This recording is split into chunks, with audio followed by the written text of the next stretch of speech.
며칠 사이에 에이비온이라는 이름이 자주 들려오고 있습니다. 뉴스에서도 시장에서도 투자자들 사이에서도 계속해서 회자되고 있는데요. 대체 어떤 회사이길래 이렇게 주목받고 있는 걸까요? 에이비온은 최근 연이어 상한가를 기록하면서 단기 급등 종목으로도 관심을 받고 있습니다. 하지만 단순한 가격 흐름 이상의 의미가 있는 기업입니다. 이번 영상에서는 에이비온이라는 회사가 정확히 어떤 기업인지, 그리고 주목받는 이유가 무엇인지 하나하나 짚어보겠습니다. 기술 이전 계약부터 파이프라인 분석, 임상 데이터, 경영 전략, 그리고 시장 내 위치까지 모두 살펴보며 종합적으로 정리해보겠습니다. 이 콘텐츠는 종목의 추천, 권유가 아닌 학습을 위한 참고 자료입니다. 에이비온은 2007년에 설립되어 정밀 종양학 중심으로 항체 신약을 개발해온 바이오 기업입니다. 2014년 코넥스에 상장한 뒤 2021년 기술 특례로 코스닥으로 이전 상장하였습니다. 클라우딘3, CMET, 인터페론 베타 등을 타깃으로 하는 주요 파이프라인 ABN501, ABN401, ABN101을 바탕으로 기술 기반부터 글로벌 진출까지 준비하고 있습니다. 먼저 ABN501부터 말씀드리겠습니다. 이 파이프라인은 클라우딘3 단백질을 표적하는 세계 유일의 항체 치료제입니다. 클라우딘 계열은 구조적으로 유사한 단백질이 많아 정밀 타깃 설계가 어려운데, 에이비온은 기존 항체들이 겨냥하지 않았던 ECL2V를 타깃으로 정밀도를 확보했습니다. 전임상에서 탁월한 항암 효과와 안정성을 증명했고, 현재는 ADC나 이중특이 항체 구조로 확장 중입니다. 이 결과 글로벌 ADC 개발사와 13억 1,500만 달러 약 1조 8천억 원 규모의 기술 이전 계약을 체결하게 되었습니다. 선급금 2,500만 달러를 포함한 구조로 마일스톤 지급 조건도 정리되어 있습니다. 이 계약은 에이비온이 전세계 항체 분야에서 기술력을 인정받은 첫 증거라고 볼 수 있습니다. 다음은 ABN401 바바메킵입니다. 이 파이프라인은 CMET를 표적하는 비소세포폐암 치료제입니다. 미국 FDA로부터 임상 1상 겸 2상 IND 승인을 받았고, 한국 미국 대만에서 글로벌 임상 2상을 진행 중입니다. 중간 결과 전체 객관적 반응률 ORR은 52.9%, 초기 치료군에서는 75% 이상이 나타났고, 일부 환자는 15개월 이상 부분간의 상태를 유지하고 있습니다. 이상 반응 3등급 이상 비율은 8에서 10% 수준으로 기존 약물보다 안전성을 확보했다는 평가입니다. 특히 존슨앤존슨 계열사인 얀센과 병용 임상을 위한 레이저 티닙 공급 계약도 체결하였는데요. 글로벌 빅파마와의 협업을 통해 연구 역량과 가능성을 동시에 확장하고 있습니다. 세 번째, ABN101은 인터페론 기반의 항바이러스 흡입 치료제입니다.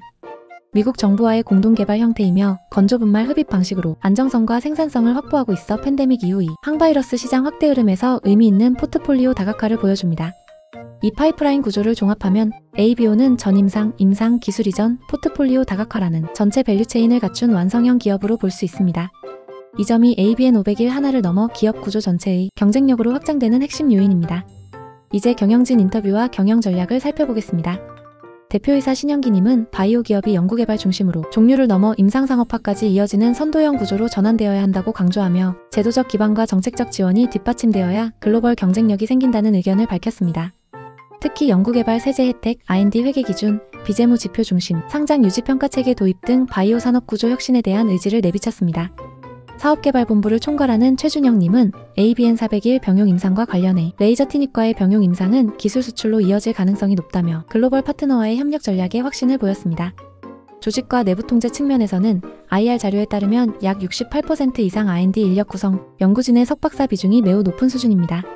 이와 함께 바이오 USA 등 글로벌 행사에서도 참여하여 글로벌 IR 활동을 꾸준히 전개하고 있습니다. 내부적으로도 연구개발 성과를 중시하면서 동시에 정책 대응력을 갖추기 위한 구조적 준비가 되어 있는 것으로 해석됩니다.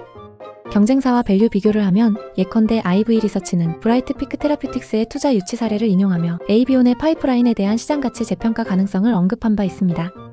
ABN202 데이터가 경쟁 ADC 대비 우월한 효능을 보였고, 글로벌 기업들과 기술 이전 논의 중이라는 점도 언급되었습니다. 특히 ABN401은 경쟁 약물 캔마티닙 테포티닙 대비 선업의 낮은 이상 반응률 덕분에 FDA 가속 승인까지 논의될 수 있다고 평가받고 있습니다. 재무 및 가치 평가 측면에서도 기술 이전 선급금과 전환사채 발행 210억 원 규모를 통해 현금 유동성을 확보하였으며, 향후 마일스톤 수령 시 재무 구조는 상당히 개선될 여지가 있습니다. 기업은 기술력과 임상 흐름, 경영 전략, 내부 조직, 글로벌 IR, 경쟁사 대비 비교 우위까지 두루 갖추고 있음을 종합적으로 보여주고 있습니다. 물론 임상 실패 가능성, 계약 상대 비공개, 후속 기술 이전의 일정 불확실성, 초기 고객 의존 구조 등은 여전히 주의해야 할 리스크로 남아 있습니다. 하지만 기술적 완성, 임상 데이터, 글로벌 파트너 협업, 경영 전략, 조직 역량, 시장 대비가 고르게 갖춰져 있어 기업의 장기 성장 기반은 충실합니다. 이 영상 하나로 에이비온의 주요 논점 모두 짚어보았고, 관련 데이터를 바탕으로 기업의 기술 임상 경영 조직 가치 등이 어떻게 균형적으로 마련되었는지 모두 확인할 수 있었습니다. 도움이 되셨다면 앞서 말씀드린 내용 참고하신 후 추가 분석 요청이 있으시면 언제든지 댓글 남겨주시기 바랍니다.